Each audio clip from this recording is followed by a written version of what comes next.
Hello, habari zenu, it's me DJ Humro, na leo nahitaji kuzungumzia kuhusu wema na ubaya.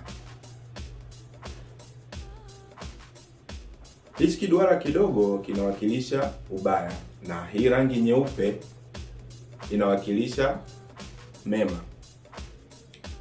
Na huu ni mfano ambao alikuja nao mwalimu tukiwa darasa la 5.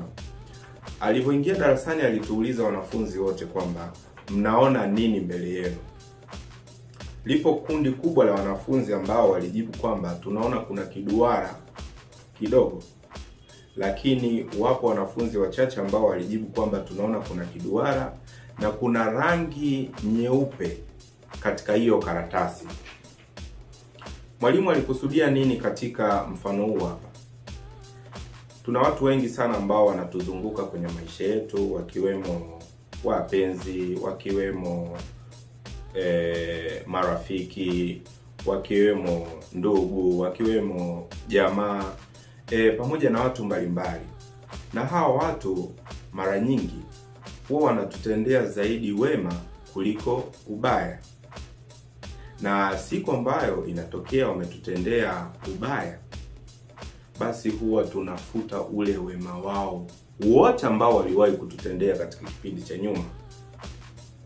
Na hii ina maana gani? Amani na faraja ili ipate kutawala muda wote. Wakati mwingine unapogundua kuna mtu kakukosea, jifunze kutengeneza msamaha na msamehe, kwa sababu hakuna mwanadamu aliyekamilika. Sote sisi tuna makosa yetu, tuna matatizo yetu. Usimdharau mtu na wala usimkebei mtu eti kwa sababu ya kosa dogo alilokutendea ukasahau fadhila kubwa alizozifanya ukiwa naye karibu. Maisha hayawezi kukamilika bila mwanadamu kukosea. Nakumbuka kwamba uzuri wa kosa ni mkosa kukiri kosa na mkosewa kusamehe kosa. Chunga sana.